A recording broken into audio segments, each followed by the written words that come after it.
TheHistoryNetwork.org podcast, Season 17, Episode 4, The Battle of Blenheim. This episode was written by Matthew Gawelczyk. Matthew holds a collaborative Bachelor of Arts in History from Mount Royal University and Athabasca University in Alberta, Canada. History has been his passion since the earliest days. Born in Danzig, Poland, Matthew moved with his family to the Mazurian lakes of northeastern Poland, where his passion for history grew among tales and ruins of former East Prussia. Currently, Matthew resides in Calgary, where he continues to pursue his passion for history. It had been largely accepted that Charles the Sufferer, the feeble and sickly King of Spain, would die without an heir. The nearest claimants to the Spanish crown were the king's cousins, the Bourbon King of France, Louis XIV, and the Austrian Habsburg Leopold I, the Holy Roman Emperor. Married to Charles's sisters, both had a strong claim. With the succession storm brewing, Europe's monarchs entered into agreements in order to place themselves in favourable positions at the moment of Charles's death, some aligning themselves with the House of Bourbon, others with that of Habsburg. Upon his death in November of 1700, Charles II, the King of Spain, left his empire to Philip of Anjou, a grandson of the French king. Louis readily accepted the terms of the will declaring Philip King of Spain. This flew in the face of agreements with Austria and other countries which had been drawn up to prevent French control of Spain. Soon after the coronation of Philip V as King of Spain, Louis XIV began expanding his reach in the Spanish Netherlands and Italy. He stationed French troops in the Spanish Netherlands, closing her ports to English shipping. In June 1701, Portugal allied herself with the Franco-Spanish interests. Britain had lost access to virtually all continental ports east of the English Channel. British and Dutch merchants were forced by the French, Spanish and Portuguese to sell their cargo for half price. Alarmed by the growing French threat, John Churchill, Duke of Marlborough, was sent to The Hague as commander of the English forces and tasked to negotiate a new coalition to oppose France and Spain. After a failed attempt at negotiations with the French, Marlborough wasted no time in reconstructing the Grand Alliance against Louis XIV. On March 8, 1702, the younger daughter of James II, Anne, ascended the throne after King William III of England died following a riding accident. In the words of a military historian, Lieutenant Colonel G.W.L. Nicholson, "For the new Queen, her friendship with Sarah Churchill at this stage was never more sincere. During Churchill's long service in her father's household, Anne had been accustomed to turn to them for guidance in almost all she did. Now that she was Queen, her reliance upon Marlborough was greater than ever." For the next 5 years, the management of not only England's military ventures on the continent, but also of the country's domestic affairs, was to rest largely in the Duke's hands. Queen Anne declared war on France in mid-May 1702. The Dutch United Provinces and the Holy Roman Empire were already engaged by that time. Thus the preparations behind the scenes were over, and the curtain rose on the War of the Spanish Succession. The opening campaigns of the war in 1702 and 1703 were not decisive. In early 1704 it became obvious to Marlborough that his strategic situation looked less favourable, for political and military reasons, than in the spring of 1702. Marlborough had been denied a chance of a decisive battle with the French. Louis XIV aimed at neutralising the Grand Alliance by taking Vienna and thus eliminating the Holy Roman Empire as a threat. By 1704, Vienna was threatened from the east, south and west. If Vienna fell, that would leave the English and Dutch to fight the war against France. Marlborough knew that the attention must shift away from the Netherlands. He realised that in order to save Vienna, he needed to strike at the French somewhere on the Danube and relieve Vienna. He needed a plan that would hide his moves from his defensive-minded allies, as well as from his adversaries. Again, Lieutenant Colonel G.W.L. Nicholson explains. During the winter of 1703-1704, Marlborough gave much thought to various options he possessed. For instance, Marlborough had long entertained the idea that once the Dutch frontier was cleared, he would invade France by advancing up the valley of the Moselle from its junction with the Rhine, and thereby outflanking the strongest fortress zone which stretched across southern Flanders.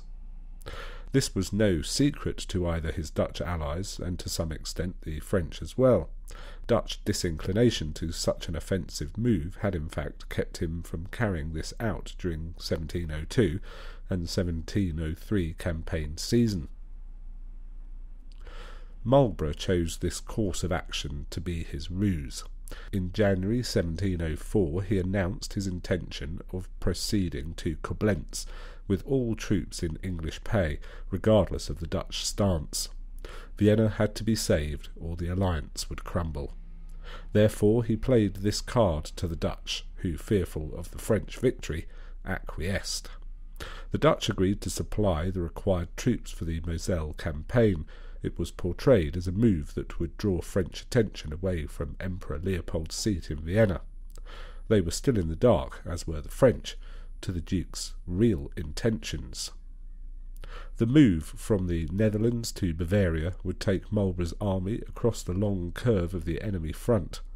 His route lay within striking distance of the French forces on the Moselle and Alsace. Given sufficient warning, these would be able to intercept the Allied march. However, the prospect of Allied operations in the Moselle Valley did not pose a threat in the mind of the French commanders. The French did not believe that an invasion via the Moselle Valley could present any serious risks to Paris before Vienna could be taken. They also did not expect Marlborough to do anything else but strike against Moselle or Alsace. Therefore Louis saw that the decisive theatre of action would be his right flank. To his satisfaction, he saw his Anglo-Dutch opponents apparently tied down on his left. Early in May, British and Dutch forces, together with a number of foreign auxiliaries, began assembling at Bedburg, nearly 70 miles from Coblentz. On May the 18th, Marlborough reviewed an army composed upwards of 90 squadrons of horse and 51 infantry battalions, in all nearly 50,000 men, of which some 16,000 were British. 2 days later the march began. 6 days after leaving Bedburg, Allied forces reached Coblentz. Rather than turning westward along the Moselle, Marlborough and his army marched across the Rhine and were soon joined by Prussian and Hanoverian reinforcements. On the last day of May the Allied forces crossed the river Main. The French were still unaware of Marlborough's true intentions of moving on toward Vienna. They still believed his most likely move was against Alsace. Unable to anticipate the next move, the French watched and waited for the Allied strike into France. Unexpectedly, on June the 6th, Marlborough turned east along the Danube. French anguish must have been insurmountable as they realised their strategic defeat. Marlborough was moving east in order to preclude the French and their Bavarian allied forces from sacking Vienna, rather than west to strike against Alsace.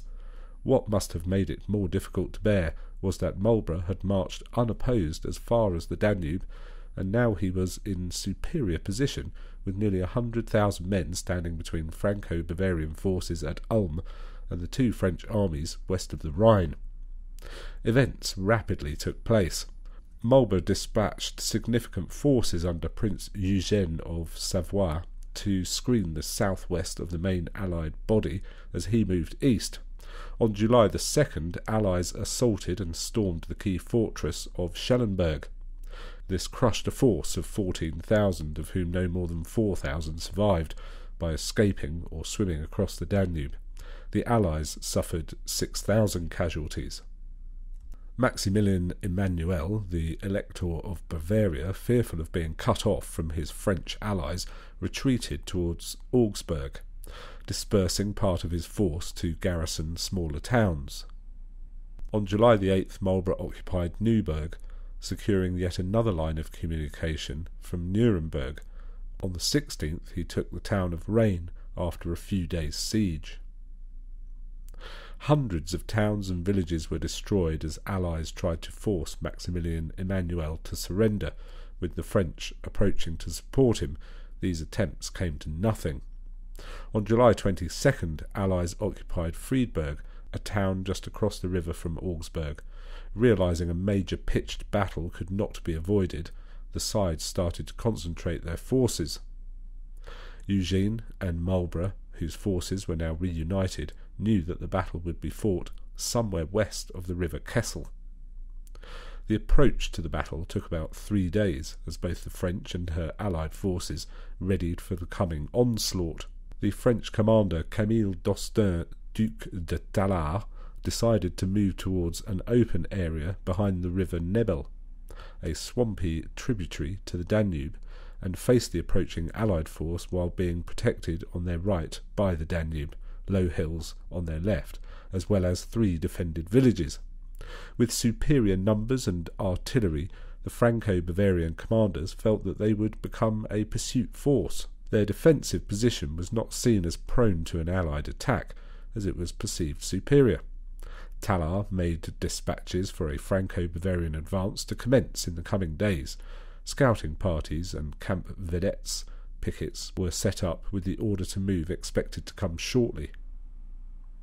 Yet it was not to be, as historian Richard S. Dunn writes. On the evening of August 12, 1704, Marlborough and Eugene climbed the church tower in a Danube village and observed a great open field near the village of Blenheim, 5 miles distant, where some 60,000 white-coated French troops were setting up their tents. They saw that the attack would be difficult. Their army of English, Dutch, Danes, Prussians, Hessians, Hanoverians, and Austrians numbered 52,000. They were badly outmatched in artillery.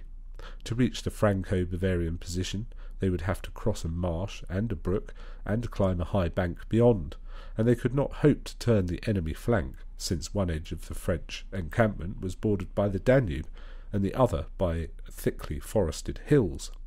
Nevertheless, at midnight they broke the camp and advanced towards Blenheim. On the morning of August 13th, 1704, the Franco-Bavarian forces were astonished to see the unfolding wing of the Allied forces across the river. Though the French and Bavarian commanders Tallard, Marsin, and Maximilian Emmanuel were experienced campaigners, they lost their tactical initiative while still in camp as Marlborough deployed. They hurriedly organised their forces. Tallard took the southernmost position closest to the Danube, Marsin took the centre, and Maximilian Emmanuel positioned himself on the northernmost flank. The Allies still needed to cross the river Nebel. It was at the fording point that the Franco-Bavarian infantry was concentrated. The 3 villages on the Franco-Bavarian side of the Nebel were occupied. Of the 3, Blenheim was the strongest held, with 16 battalions of infantry spread amongst some 300 stone houses. A further 11 battalions were held in reserve, a few hundred yards back.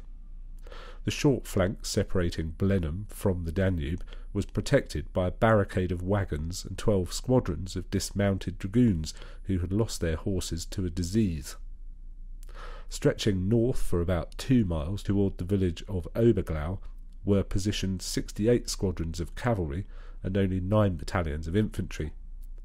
Oberglau itself was guarded by Marsin with his 14 battalions. Further north flanked 17 battalions of Maximilian Emmanuel, and another 12 were protecting Lutzingen.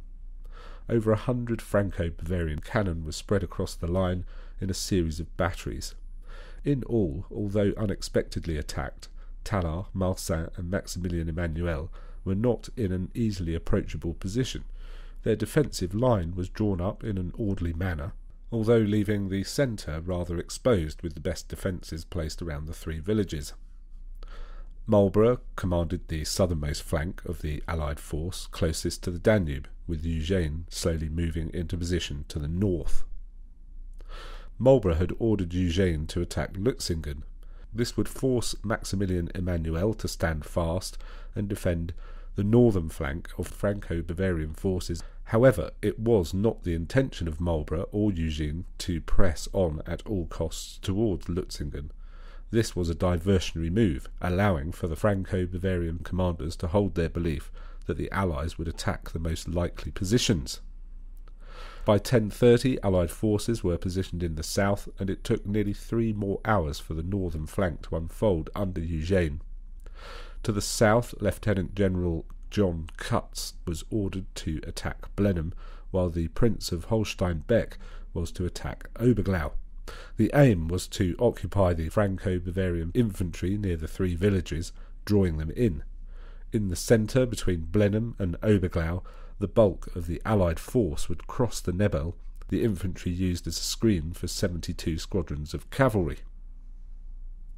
At around 12:30, the first attack on Blenheim by Cutts was halted by the heavy fire from the French battalions in the village. It was then broken by the flanking charge of 3 squadrons of the famed French gendarmerie. A second attack by Cutts was able to get as far in as the outskirts of Blenheim, but not any further. The French commander at Blenheim, the Marquis de Clermont-Beau, ordered the reserve battalions and dismounted dragoons into the village. This placed the equivalent of about 30 battalions inside Blenheim. The French infantry was being drawn into Blenheim, weakening the centre between there and Oberglau, whilst at the same time not engaging the main Allied force across the Nebel. To the north, Eugene repeatedly attacked Maximilian Emmanuel's forces at Lutzingen, keeping them in check, at the same time flanking them from the northwest via the wooded hills. At Oberglau in the centre, Allied commander Holstein-Beck was pressing hard when he fell mortally wounded during a countercharge. Marlborough himself took command in that sector, beating back with cavalry support the strong French force, which included the Irish brigade who were in service of the French. At around 2:30 in the afternoon, Cutts prepared the last of his reserves for a third assault on Blenheim, Marlborough calling off the attack. With just 16 battalions of infantry, Cutts's early attacks had fulfilled their purpose of drawing in dozens of French infantry battalions and the dragoons. It was not until some time after 4 in the afternoon that the final assault on the whole front was ordered by Marlborough. When the order came, the French cavalry between Oberglau and Blenheim were in no position, moral or material, to face the main Allied force under Marlborough that crossed the Nebel and were now fully deployed. With only 9 battalions of rather inexperienced infantry on the field, Tallard ordered battalions out from Blenheim, but they were now checked by Cutts, who blocked all escape routes from the village and was firing grape-shot between the buildings and down the streets, swarming with French troops. Although numerically superior, they were unable to break out. Allied musketeers in dense and well-practised formations fired their volleys and stood fast, not reeling under the French artillery. Then they advanced with the Allied cavalry already running down the enemy in front of them. The French line was routed. Those French troops near Oberglau fled toward Hochstadt. Those closer to Blenheim fled across the Danube. Many were cut down by pursuing cavalry or drowned attempting to cross the river. Maximilian Emmanuel and Marsin, seeing that their right flank was now in danger, set fire to the villages of Oberglau and Lutzingen and retreated, being pursued by Eugene. With night fast approaching, they escaped. Tallard himself was captured in the Allied pursuit. Blenheim held until 9 o'clock, when the commander Blansac, who took after Marquis de Clermont-Beau, who had drowned in an attempt at crossing the Danube, surrendered. Allies lost some 13,000 dead and wounded, or about a quarter of those engaged. The French lost about 15,000 dead and wounded, and another 15,000 surrendered at Blenheim.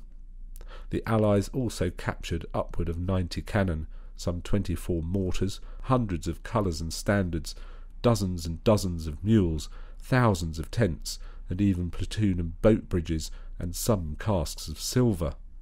It is believed that Franco-Bavarian forces lost in all about 40,000 men, which would include the deserters and those who died of their wounds but were not left on the field, that is, about 2/3 of their original strength.